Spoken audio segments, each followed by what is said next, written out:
Hi, everyone. Welcome to Turning Point. I'm your host, Blaine Burge, co-founder and CEO at Dryrun. And today I'm really excited to have not only just an entrepreneur, but an old friend, Gregg Oldring, on, CEO and co-founder at Llearner, which is a really cool platform. We'll definitely dive into that. You guys are going to want to hear what Gregg and his team are up to these days. Welcome to the show, Gregg. Thank you. It's really a pleasure to be here, Blaine. It's fun. As you said, we've been friends for a long time, and so it's pretty cool to be on your podcast. Thanks. Yeah, we've of course chatted over, I'm sure, a beer or two here and there, and in the past, but it's always fun to get onto Zoom, and it's fun because for me, I always tell people with these podcasts, I usually forget partway through I'm actually in a podcast because all it is like chatting with a friend and going over some of the challenges, and I always learn so much. And then by the time we get to the end of the podcast, I'm like, oh yeah, we're recording. I better wrap this up. So, but I know, Gregg, like we've known each other for a long time. I know you've done a lot of really cool stuff in the entrepreneurial space, a lot of cool products, some exits, everything. How did you get started? What was your first entrepreneurial endeavor? My first entrepreneurial endeavor, comically, is when I was in elementary school. I was a little kid. I was grade 1, I guess. I was selling my dog's dog bones to the other kids at school. That was my first hustle. Nice. 10 cents for a dog bone. And the amazing part was there was demand. It was there. But so my parents got wind of it and shut that down. But that was my very first. Crushed your dream. Yeah. I kind of progressed in there. By high school. I was painting. I was really into surfer t-shirts as a kid growing up in the prairies of Western Canada should be, into surfer clothes. So I was a total poser, but I loved those t-shirts. And so I decided, my brother and I started making our own t-shirts, and we called them Skinny Guys Action Wear. And they were just stick men. We'd paint these little, we had a little logo, and we'd do funny things on the back of the shirt. It was how you do it back then. And so that was actually kind of a fun business because we sold them to friends and things like that, and then we sold them at festivals. Nice.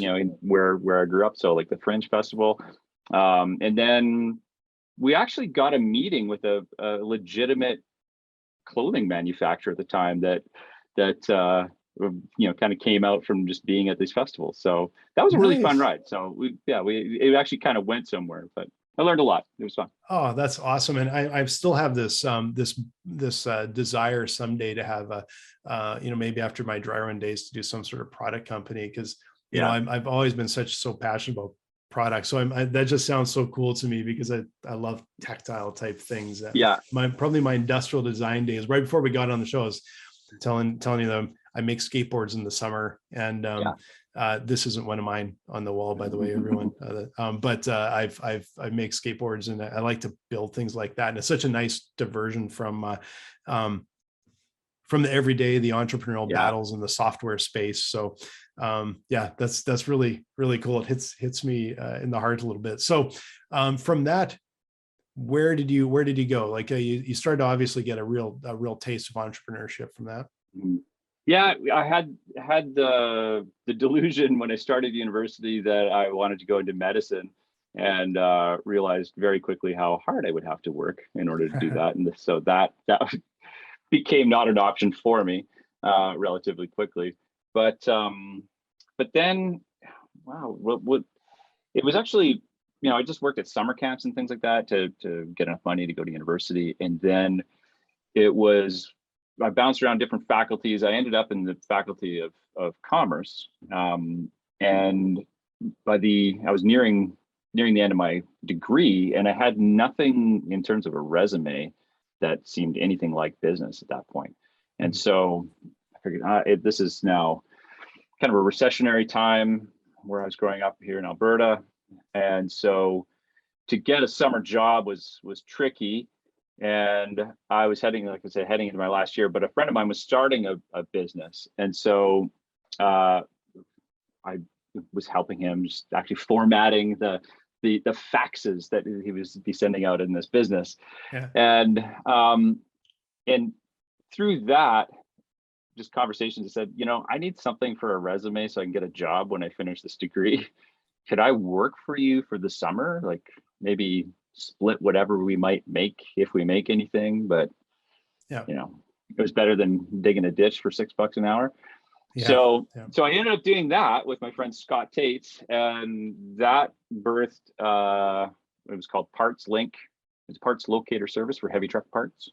Okay. And yeah, we talked to a lot of guys named Bubba at salvage yards all across North America.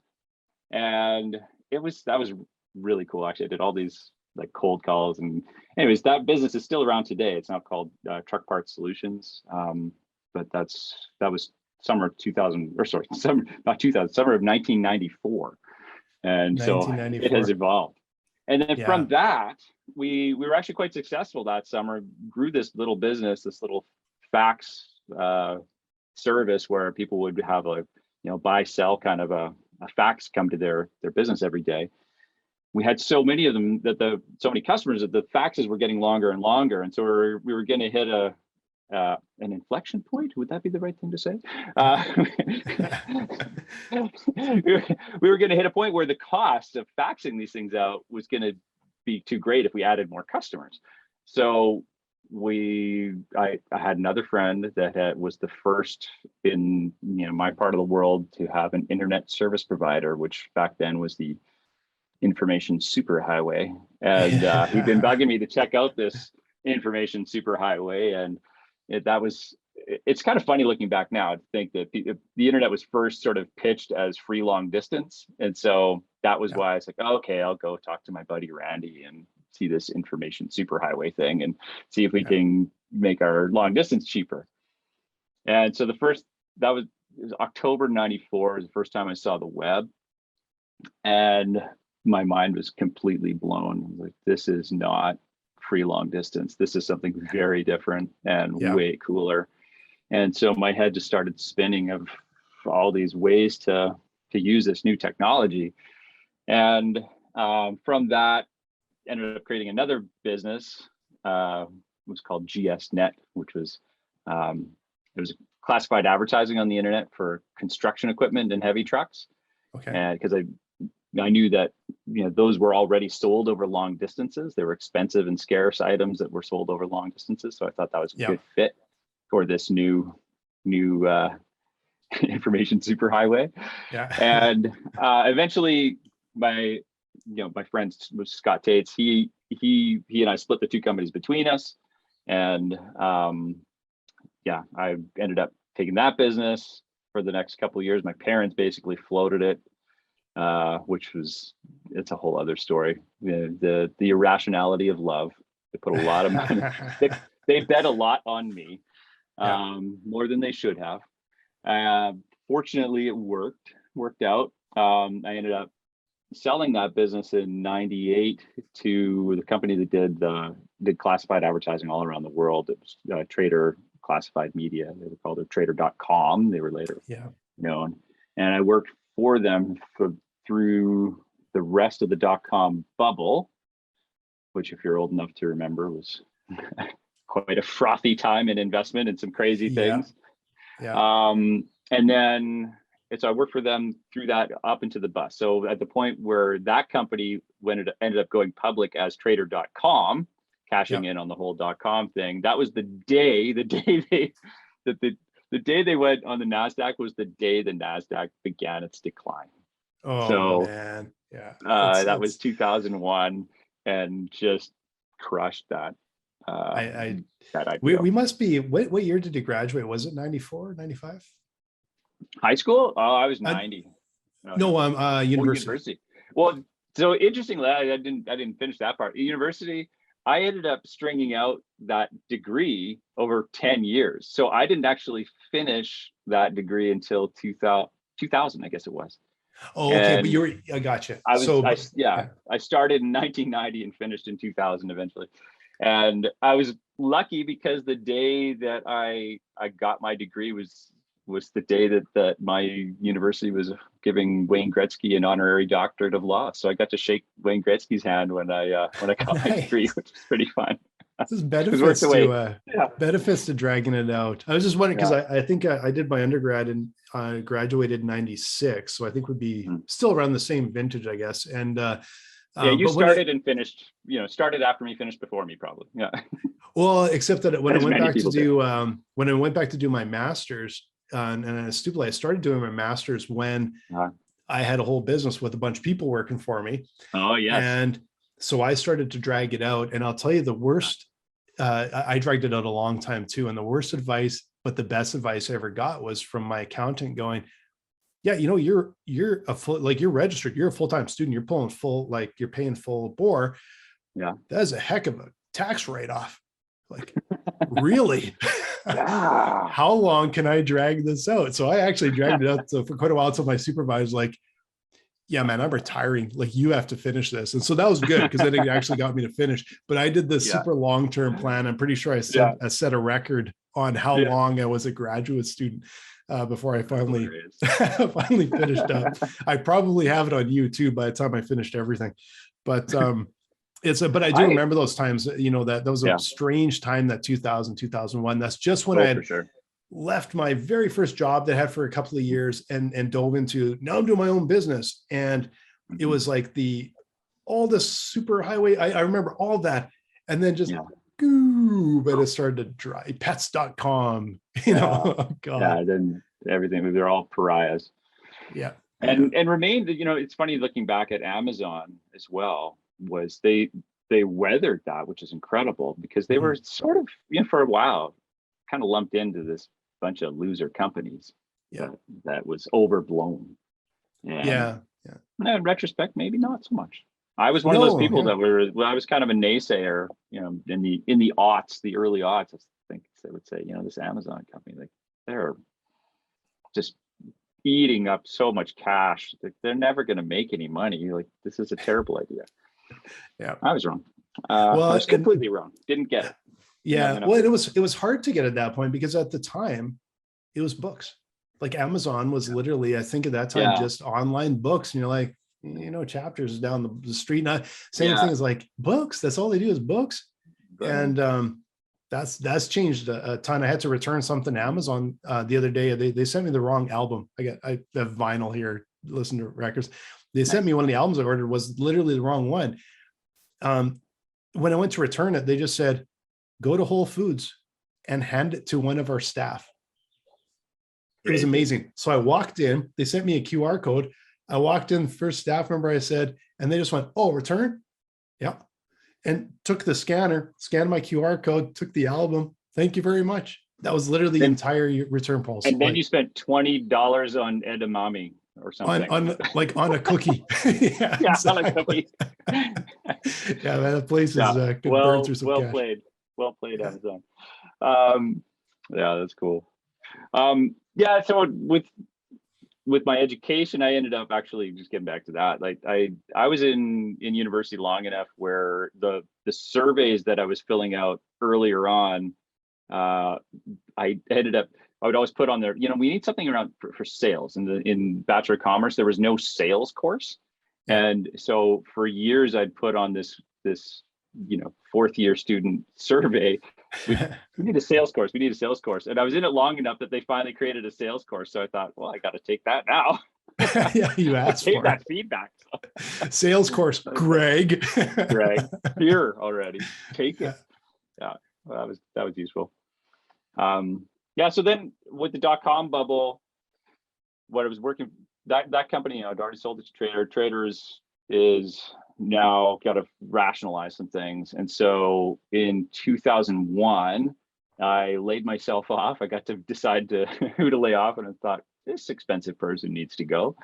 And then started another company called MailOut, where we did email newsletters, because we had a very successful email newsletter that we had to do all ourselves. Because in the .com bubble, everything was either $100,000 or free. Those were the two price points back then, if you recall. Yes, very much. Yeah. 100 grand or free. And the free services for email newsletters were not great. And the 100 grand just seemed eye-watering, not worth it. So we had done our own coding to make an email newsletter, HTML email and all the subscribing, unsubscribing, all that stuff. And it worked really, really well. So I thought, well, this would be a good idea. So ended up creating that business. And the things that I liked about it, why was that in creating an email newsletter as a business, I thought this is something where everybody who receives an email newsletter might say, how did they do this? Because back then there was a bit of a novelty to get an email that looked like a web page essentially. And it was reasonable enough for us to put our name at the bottom of an email. It wasn't intrusive to the message, and it actually was helpful in some respects for people if there were always problems with the email. And so just putting our name on there so people who had to deal with problems with messaging could get right to the source was good. Yeah. But it was a brilliant way for us to be able to do have some viral growth. And so that business was fascinating how I could trace back probably by the time we sold it in 2016, I would say at least 45% of that business we could trace back to the earliest customers, just following, this mailing list to that mailing list, that mailing list, that mailing list, and so on. So that was pretty cool to see that idea sort of work that way. And the things in both of those businesses, GSNet and with MailOut, the things that I loved were that it was a subscription model, business model. Mm-hmm. And so, that later became SaaS software. Yeah. So you basically invented SaaS and virality before. I invented those things.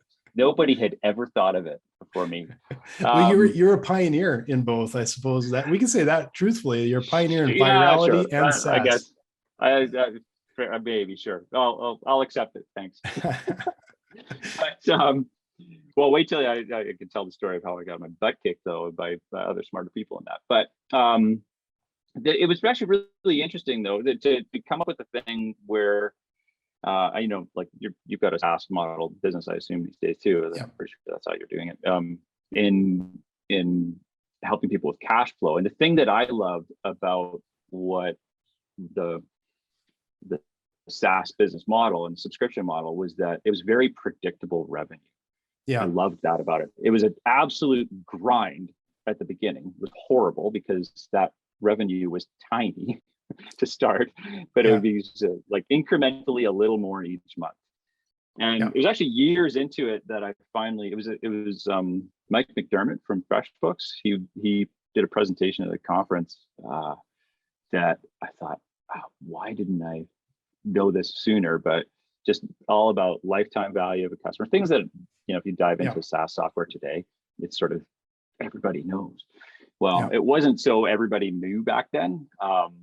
And that was extremely helpful as well, just to be able to see. So, by the time we sold it, we knew that the lifetime value or the average lifetime of a customer is 7 years for that business, which was stunning. Wow, terrific! That's huge. That's really good, amazing. Yeah.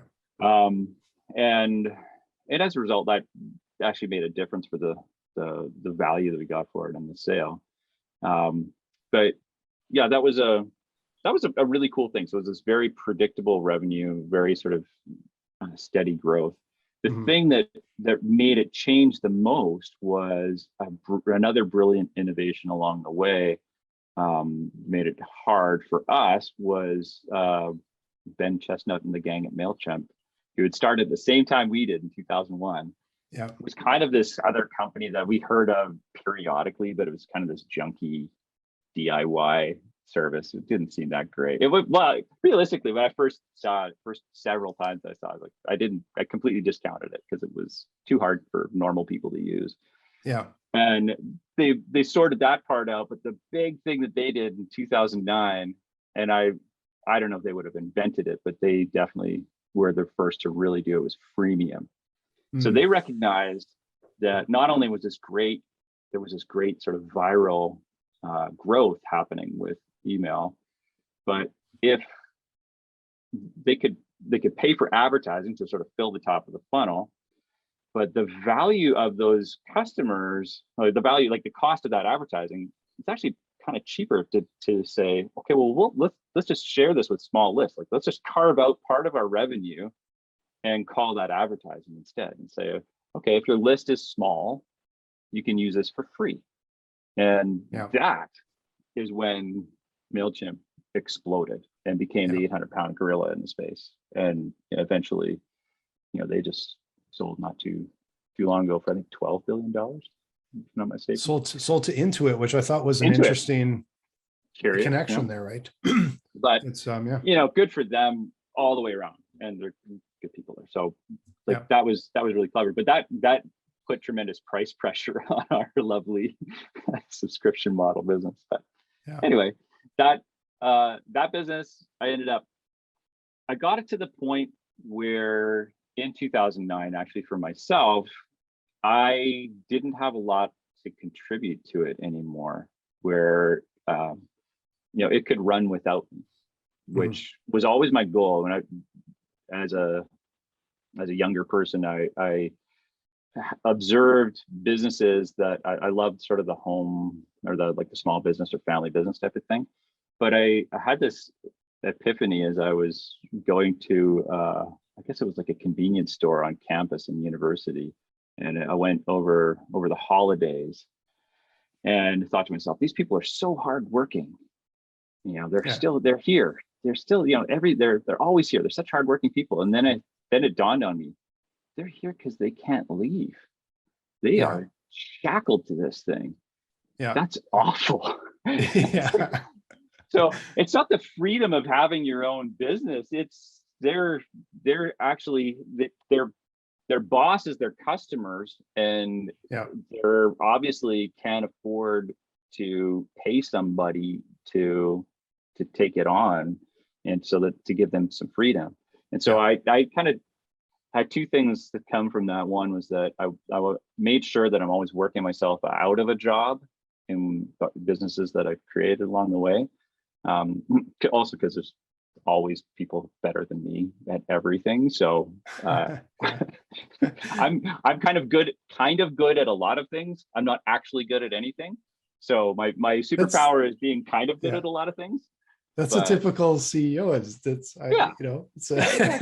Exactly. Like, sure, I can figure out how to do that until someone who knows what they're doing can actually show up and do it. Yeah.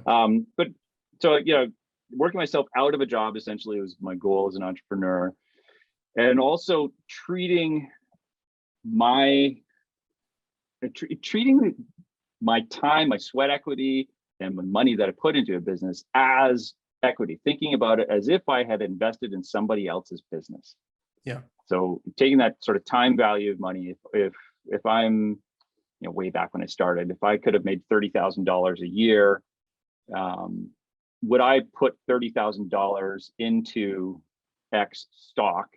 What's my expectation to get out of that?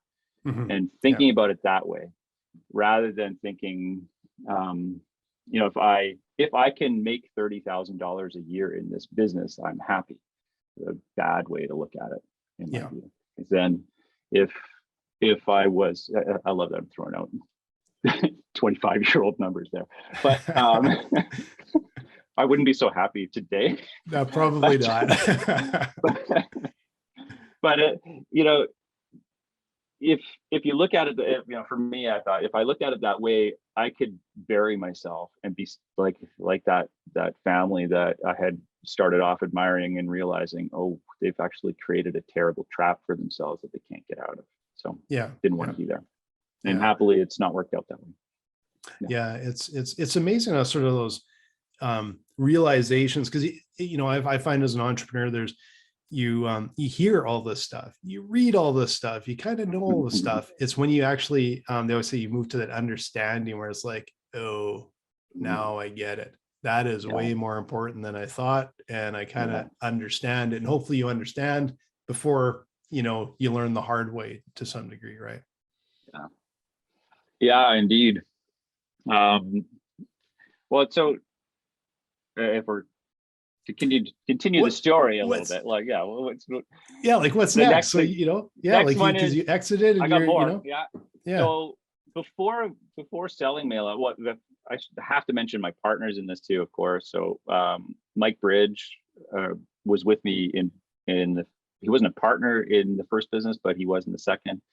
But he did the initial development in the first business, and then went away for a bit and came back and was integral for 20 years of my work life. And then also John Larson with MailOut. I was so close to being just done with it. I was literally, this is 2003. Yeah, it was a grind, and it was John's enthusiasm for applying what I've been doing with email to this, the more industrial space that he envisioned.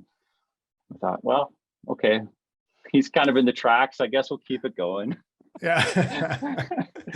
And so, I've written a little bit about what it feels like to fail, because the next story I'll tell will be one that didn't work out. So like my first two businesses worked out, and but there were points along the way where it really felt like it wasn't going to work out, and it was very scary and daunting. And that the decision process, I mean, I look back at how I could have made decisions better perhaps, but I certainly got lucky in many respects and made some good decisions as well. But I can't discount the luck in it. It's probabilities. It's not like these were certainties at any point in the way. And so especially with MailOut, there was this time in 2003, I thought, I'm done. I've put a bunch of money in this that I made on the last business, and I kind of should go and get a job now, because I'm spinning my wheels here. Yeah, but it's happy I didn't do that.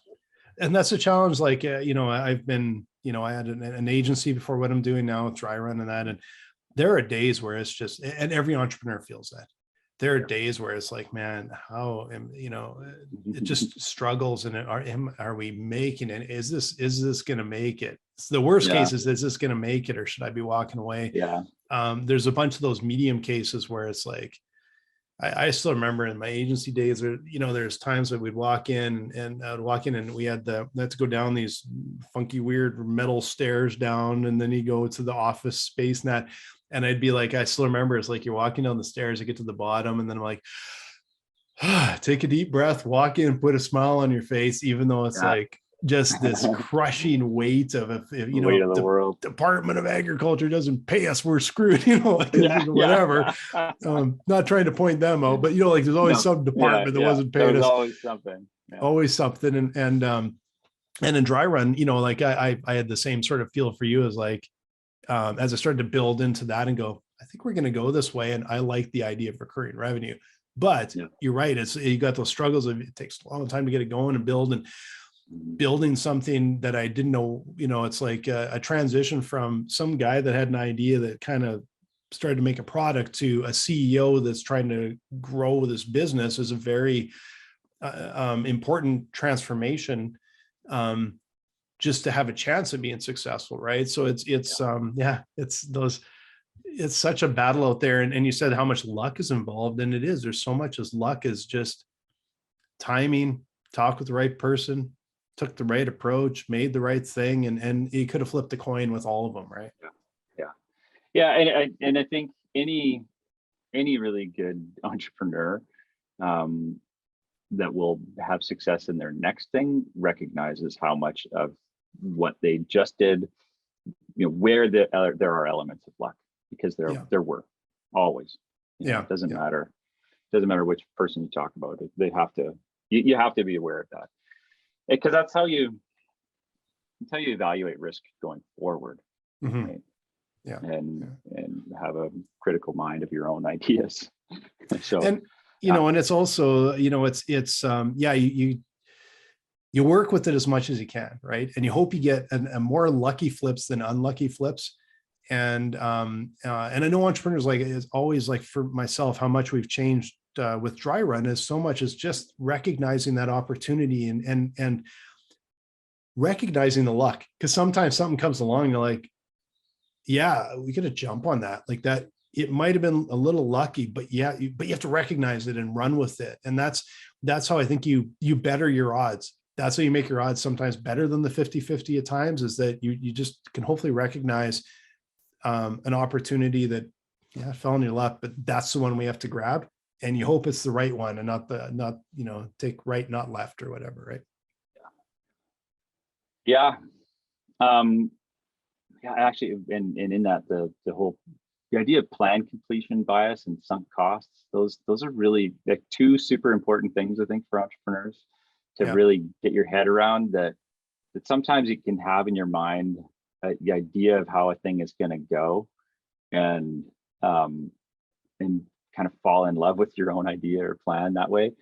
And it's actually a very normal human behavior to stick to a plan, especially in when external factors change wildly, because it's sort of the safe thing to do, but it's actually, or it feels like the safe thing to do maybe, but it's oftentimes the worst thing to do. And maybe not oftentimes, but sometimes it's the worst thing to do. It's just having that open mind to new information is really critical.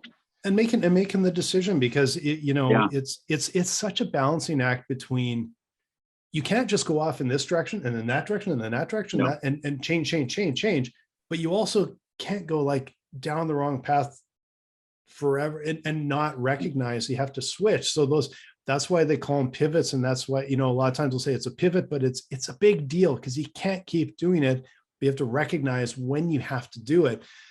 And there's you do the best on and evaluation of it, but there is just an element of luck in that too, is that how you pick the right one, because you never really know. Usually you don't really have a good way to measure your decisions, and the thing you didn't do doesn't have an outcome that you can recognize.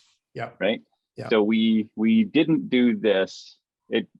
That doesn't mean that it was you just don't know what oftentimes that path would have resulted in. Sometimes you can see it later on, you realize, oh, okay, this would have buried us. But there's other times where, it's just will forever be an unknown. So maybe you made a good decision, maybe you didn't. How do you evaluate? It's pretty tough. The only one you can evaluate, I guess, in the rearview mirror is the decision you did make, and did it move you forward, right?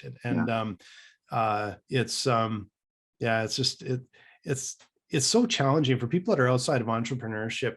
It always looks easy from the outside, and the inside it's so challenging and so hard. And you have this it's called a fire hose of information coming at you, and you got to somehow pick out and prioritize, because you have so many things you got to go, that's out of all of this, that's the important thing. That's the thing we have to actually look at, right? And there's a lot of gut in there, managing what's urgent and important. I think I was going to say something and lost my thought. That's all right. Well, I do want to know, like, where you went next. Oh, sure. After so the next so in 2009 I was aware that I'd gotten mail out to the point where it wasn't me that got it there. There's a team now, and the team can run this thing and run it better than I can. So this is awesome. So that now I got to the point where there's flexibility for me, where I could make that decision to replace myself essentially, or I'm not needed to be there anymore. And it wasn't sort of, it was around that time actually that there were a couple of things happened at once. A close friend of mine died tragically and suddenly, and I became aware of, I needed to have a unanimous shareholders agreement with my partners and so on, because I realized finally, I felt kind of self-insured up to that point, and realized, oh, it's not actually self-insured, because someone would have to buy this business. If I was to die, my partners would have to buy this business from my wife, and that's not going to work out. So, where would they come up with the cash and all that stuff? It just seemed like a terrible thing. And so we did this unanimous shareholders agreement that took an eternity to do, just from passing, and there was zero acrimony at all. Nobody argued about anything, and yet it took months, and it was just like lengthy, dumb process. So that was one sort of event around paper. Another thing was signing a company we all got iPhones for the company around that time, or a little earlier, I guess. But and signing up for a new deal with a different mobile provider. I don't even remember. I think it was Bell. I don't know. Doesn't matter which one it was. Yeah. And realizing that that deal that we'd signed, who knew where it was afterwards? Like this piece of paper that we'd signed, which we later had sort of a dispute around as I was switching to the next company.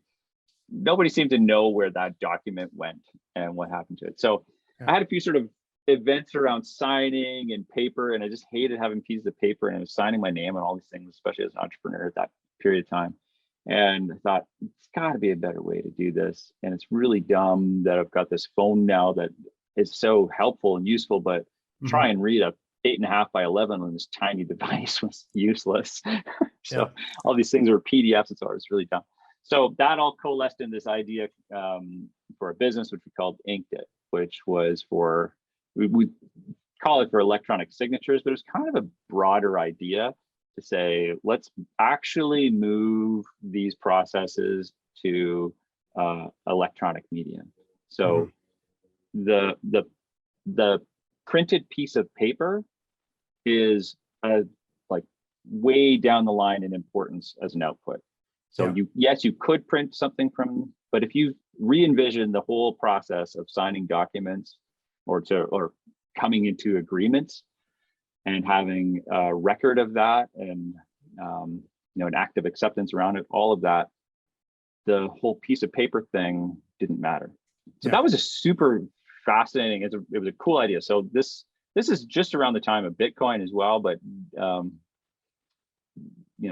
could have chosen to, but Ethereum didn't exist yet, I don't think, at the point that we started this.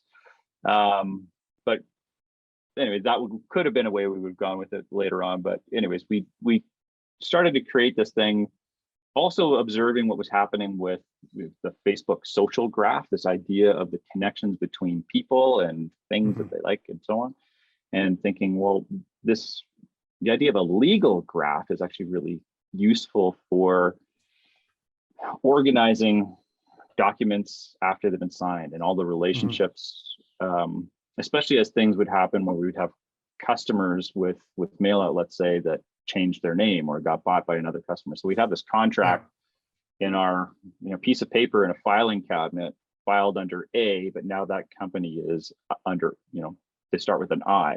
And so whoever went to go and look for that piece of paper, if they didn't know that they used to be called A, they'll never find it because they'd be looking under I. Yeah. Things like that, where I realized this is a real problem, but the way that we do things with social media, for example, kind of solves some of that. You don't actually need to have, nobody knows a phone number anymore, for example, because it doesn't matter. It's not a useful piece of information, because I can, we connect on a platform and all the other things can change. You can move around, so on, but we're still connected. And that idea can happen. We thought, well, this is pretty interesting with contracts, because when I sign a contract for my business, I'm actually signing for the company. It's the company that signs the contract, and then the company can get taken over by another company, or they can get passed on. All these things sort of coalesced in this idea of Inked It. So be able to sign and keep track of documents using a mobile device or whatever you're using, and actually be able to read them. Hopefully contracts could then also be machine readable. There's a whole train of thought there that was pretty interesting. And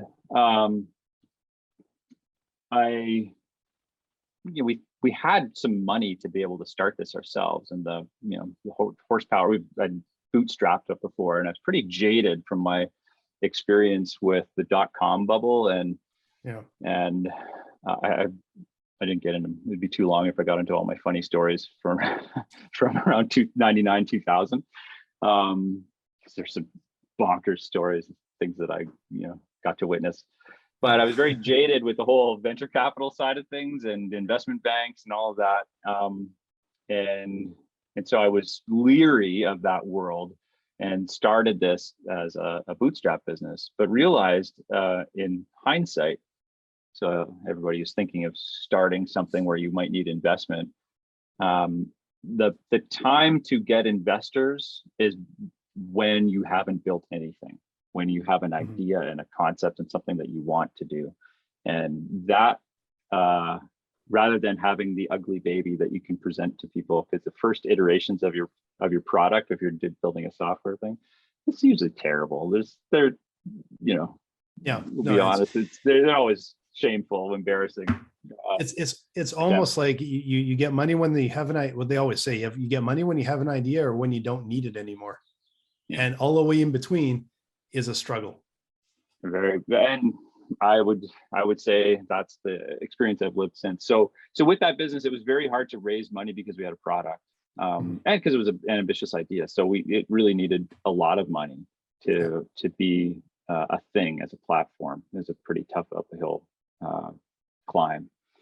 But interestingly, I think it's something one day if somebody doesn't do it, once I get Llearner up and going to the point that I can replace myself, I might return back to that one too.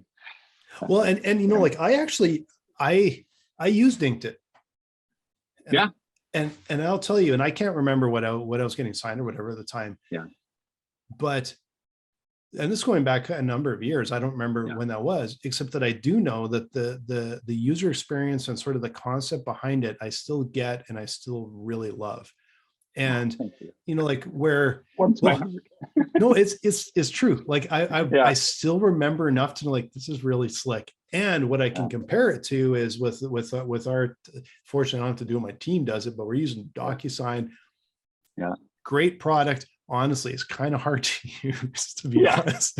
And it's a great product that I mean, the fascinating thing about it is that it mirrors this paper process. We go to all these lengths to make it seem like we're doing a handwritten signature on a piece of paper, and yet it's never printed off. It doesn't need to ever be printed off. No, nobody wants to print it off. It's just a disaster if it is. It's a tough process. It's tough. I know when we were first, one of my staff members, I think, was first setting up one of our like accounts or whatever to sign for a contract. And I got a little bit of a look. I don't know what's going on. Like, I'm a little confused by the whole thing. And I don't want to pick on them because we are using them, and it's terrific what they deliver. The experience of using it is not, I don't think, ideal. But a really good friend of mine used to work at DocuSign, just moved on not too long ago, and that would be a tough one to deal with, because I went and met him at his office, and then we went for lunch, and it's like a building in San Francisco, and that's how businesses a lot of times we're competing with is, there's a campus in Mountain View, and like, we're competing with the campus, like, that's sort of it's a different scale a lot of times of what we're competing with. But at a fundamental level, what you just described to me has longevity to it and solves so many problems, and it was a pleasure to use. And a lot of the like some of the industry leaders, like you said, all it does is kind of mimic the paper process that is probably not really ideal. Again, don't want to throw, actually, talk them down, but I like what you guys did.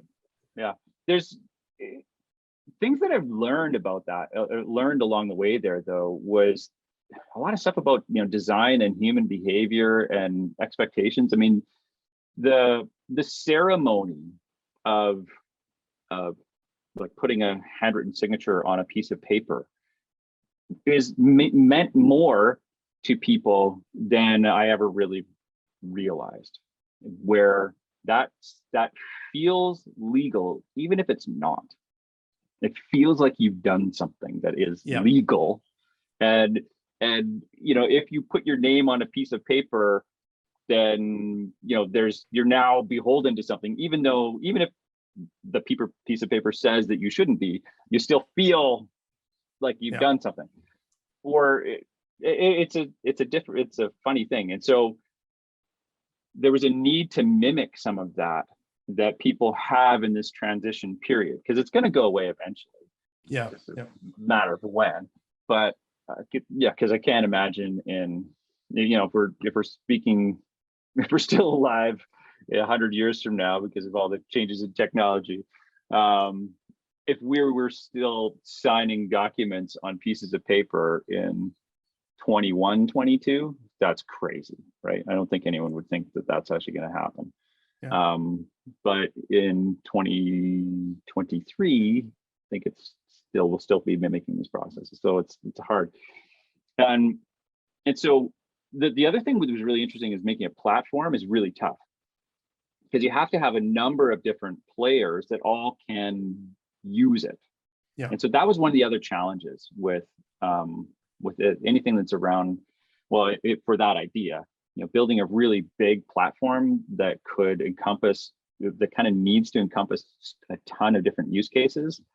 When you have just one or two important players that can't or won't get around to cooperating on that, it really bogs it down. So that's when change is really slow. And I get it. That's why DocuSign really has done extremely well, because it could deal with the enterprise, which enterprises necessarily are very slow to change some of these processes, because you shouldn't screw them up. It's not worth screwing it up. No, yeah. So, anyway, and there's just no one wants to take a risk in enterprise either, right? So the CEO might actually be willing to do it, but you go down the chain all the way down.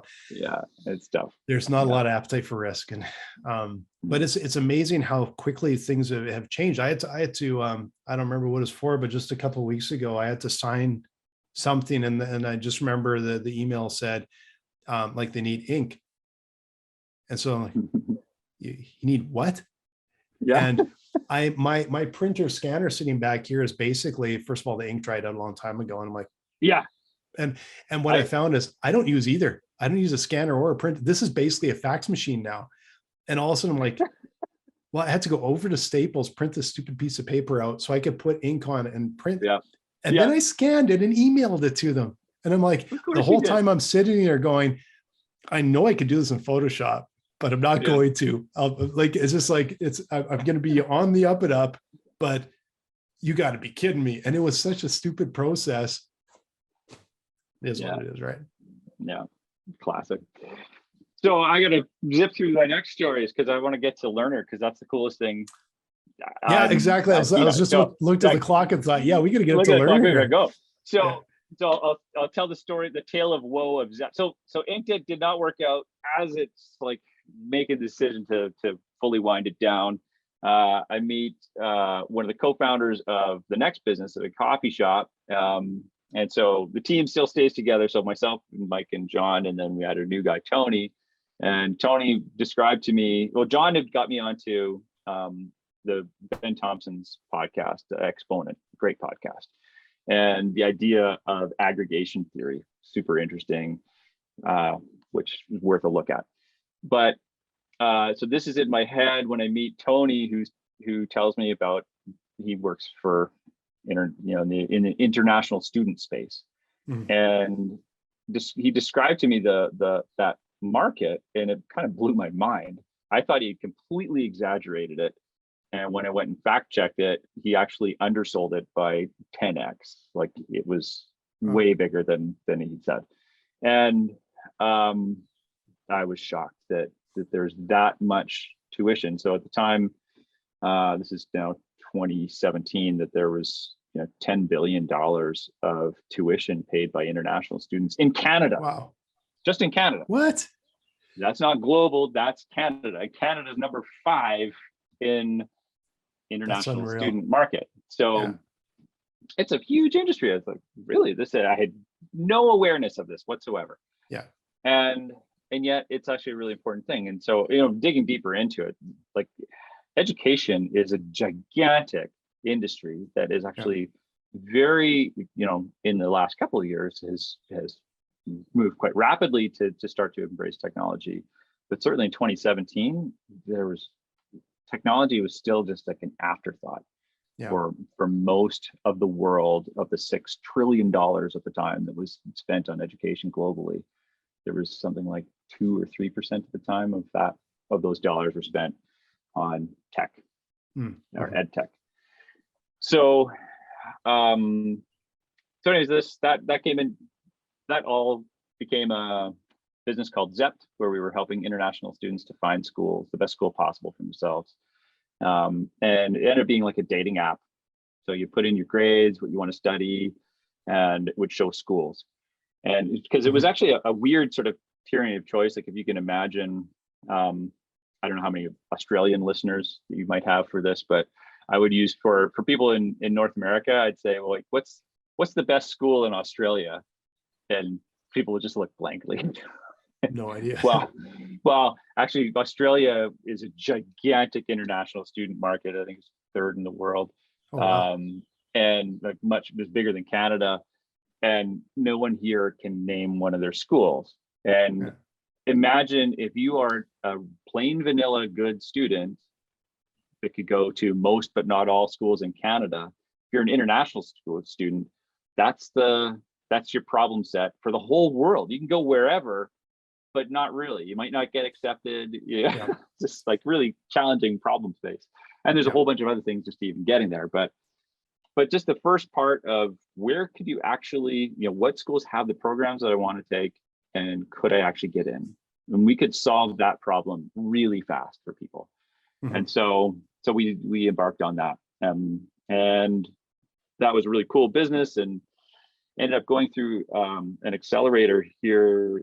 Well, it's called Creative Destruction Lab. They've got actually sites around the world now. It was just in Canada at the time. Super cool. Met some fantastic people through that as well. And yeah, had students from around the world use this app to find schools to go to. And then of course a pandemic happened and it was very difficult.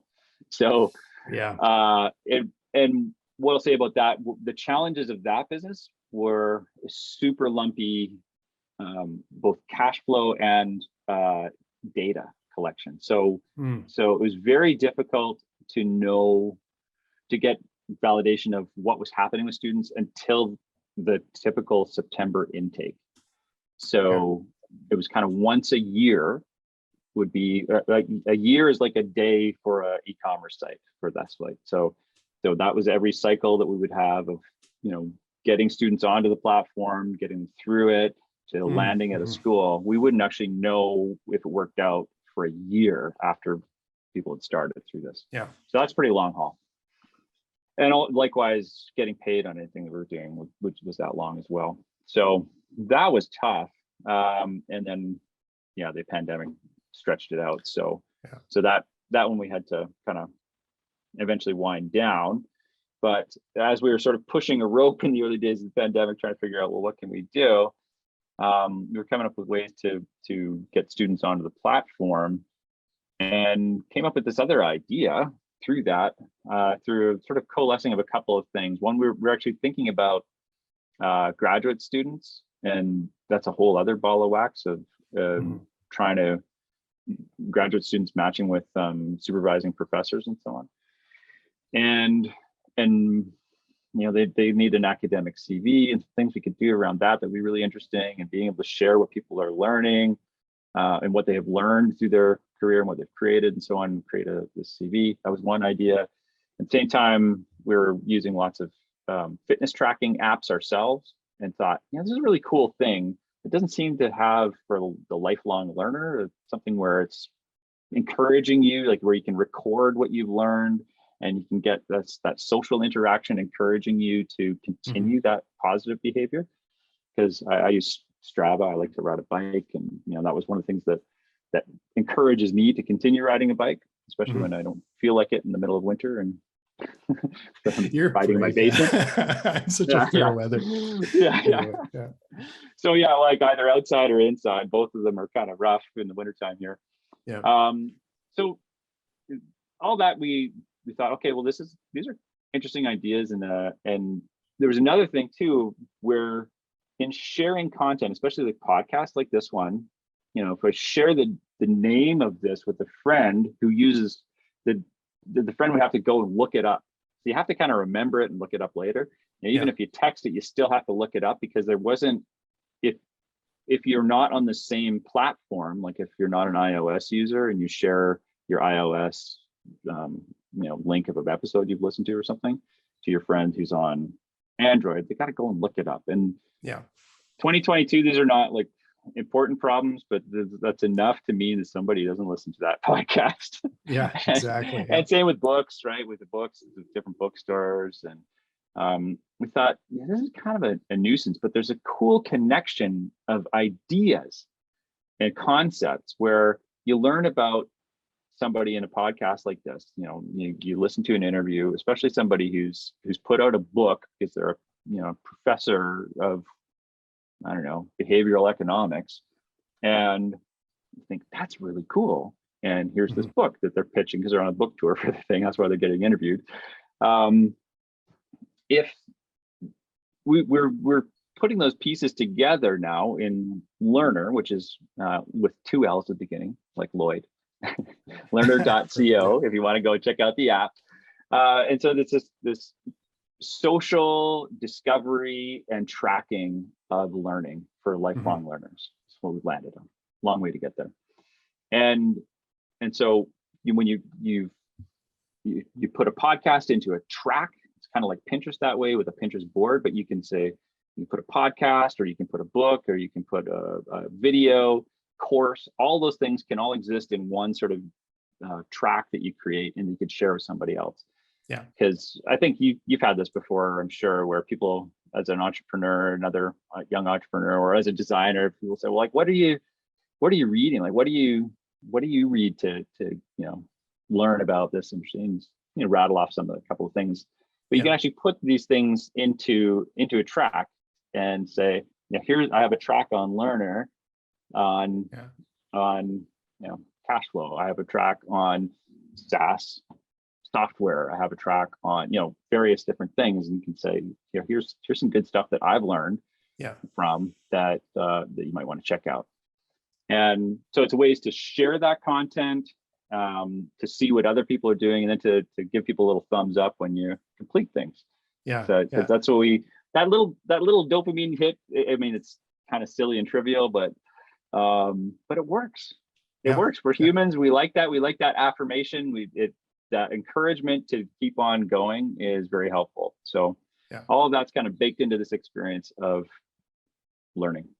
Well, and like I have a sort of a new account on Llearner, and I will say that it feels like such a relief because you're looking at stuff that matters to me, right? Like, you're going through Reddit or whatever, like, it's supposedly is stuff I'm interested in. I was like, oh, this is garbage. Oh, this is kind of interesting, right? Like, and maybe I wouldn't have found that, where this is all kind of legit. Like there it just doesn't feel like you have that fluff. It just seems like interesting in a place that it feels worthwhile to spend your time. And so, for like people like, especially other entrepreneurs that are, I think all of us are kind of like always learning every second of every day. And it's, but it doesn't feel like heavy and academic. It actually feels like, cool. This is really just a nice place to be with stuff that matters. That's how I kind of feel about it.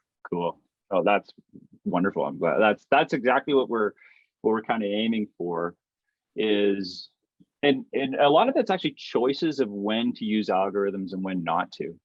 It's actually very interesting for me to see what you're learning, what you've written, what you've produced, right? As a podcaster and as a writer. Like I want to see that. And at a different time in your life, I've take a course from you as well, even, right? So all those things I want to know.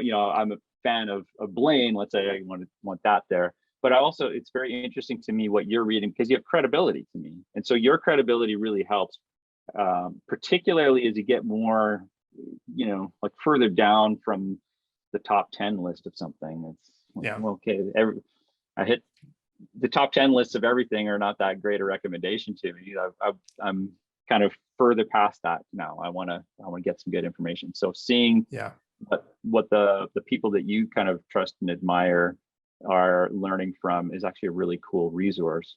And for us, then the challenge is where to use the algorithms to surface that for people, rather than just having a straight up algorithm for everybody all the time. It's also about who you follow and being able to show what your friends and peers and so on are doing. it's So so that's much, cool. it's so much about the somehow how this is a way to elevate the credibility, because that's like you said, like as soon as you say it's a top 10 list, like, you know, we just got new fridge and stove or whatever, top 10, whatever. And I'm like, they have no idea.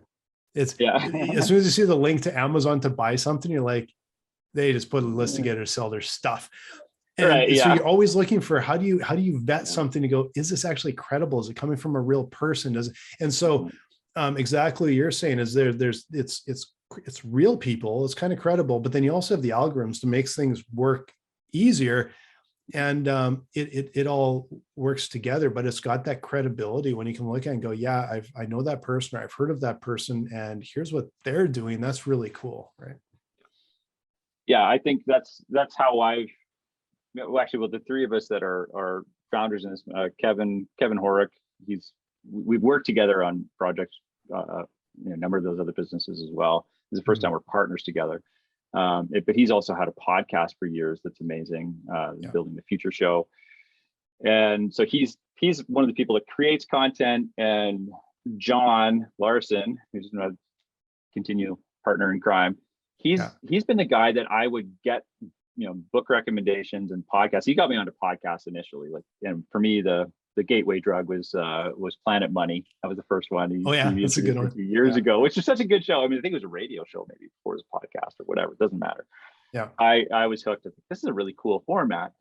Yeah. But he's often been a person that I get great recommendations, because he's super well read, and listens to a lot of podcasts, and very thoughtful person. And so he's actually really great at cataloging and curating these kind of content and giving me a recommendation. And I'm more the everyman. Everyone, the person who will use Llearner the most is just a straight up consumer. Like I want to see what you're reading or listening to, or what you produced. I want to I want to follow what Kevin's doing. I want to I want recommendations from John. I'm going to follow what he's reading because I'm interested. People might look at my stuff, but it's not going to be carefully curated. I'm just a consumer of things, right? And so there's kind of the three different roles for this social site, and interestingly, that kind of follows the partners in here too. So and you're making me feel motivated to do more with, instead of like the just kind of seeing what everyone else is doing, like, I should put more stuff up for me. Like, I guess I have this feeling like, I don't know, people care what I'm reading, but no, it's true. And for everyone listening, if you're interested, like John was on the show before. Kevin's coming up at some point, because I ran into you guys. We're like, I gotta get you on the show. Got to show. They're going to be great stories from all of them. So you'll be able to see the whole team at some point in the list here. So, it's a really fast. I encourage everyone to go check you out. Llearner with 2 L's, like Lloyd, Llearner.co, to check it out and sign up, because it's just such a cool thing. And I know entrepreneurs love to learn, and it's such a great place where like you can spend your time and feel like you spent it and made it worthwhile, and learning something and finding these resources that are sometimes really hard to find and vet. So, this is awesome. Greg, we've actually gone quite a long time. I'm sure we could talk for another 2 hours, but this was just an awesome conversation. And where can people find you? Well, they can find me, of course, Llearner, as we said, 2ls.co. I'm on LinkedIn, and I'm actually very easy to find and access on the internet. So I'm Gregg with 2 G's at the back, not the front, like Llearner. And Oldring is like an old ring on your finger. And I'm the only Gregg Oldring on the planet, so I'm super easy to find on the internet. If you want to connect with me on LinkedIn, it's probably the easiest place to do that. And I do actually answer most messages to me on LinkedIn, except for the classic sort of, when I know that it's a robot, I don't. But if it's a human actually contacting me, yeah, sure. Yeah, happy the robots, some of them, I get some really hilarious ones that come in. It makes me laugh. The one thing I gotta say is I'm so jealous of you. One Gregg Oldring on the planet. Yeah. That seems incredible. My name, Blaine Birch, spelt with 1 vowel and like 15 consonants on my last name. Not quite, but almost that bad. And Blaine is not a German name. Birch is. No. Yeah. There's another Blaine Birch. I could not even get my Gmail address. Like it's unbelievable. Yeah. It's like always been a race to get my first LinkedIn profile, my first this, Yeah. and first that. So the other Blaine Birch doesn't get one. I don't know who the guy is, except that there's apparently someone else out there. And that just seems bizarre to me. So anyway, you're very fortunate to have that. Yeah. Yeah. And I have a long history on the web, so there's just too much out there. I've had to be careful. Yeah, I know it builds up over the years when we live in the space like this. So, well, thanks so much, Gregg. This was such a great conversation. Really interesting. Totally You've done fun. so many cool things and got so many really terrific insights. And so definitely encourage everyone, check out Llearner.co, to else. Check out Gregg, connect with him on LinkedIn, start up your account on Llearner. It's really cool. It's well worth it. And follow me on Llearner too. If you want to see it or hear what I've, like, if you want to actually look what I'm learning, my Llearner profile is worth checking out, even though I kind of dumped on it earlier. There's lots of good books. Check out Gregg's, check out, you can probably find John and Kevin from there. Check out mine. I will, like I said, I'm more the surf through and see what else. I'll actually fill mine out a little bit more too. So if people check me out, they can see stuff there. So cool. And as always, if any of you out there, especially if you're a CPA, CFO looking to help your customers with their cash flow, the financial modeling, really looking forward, making decisions on your business, please come check us out at Dryrun, or even if you're a business owner, please come check us out at Dryrun. We'd love to help you out. Thanks again, Gregg. This was a terrific time. Really enjoyed having you on the show.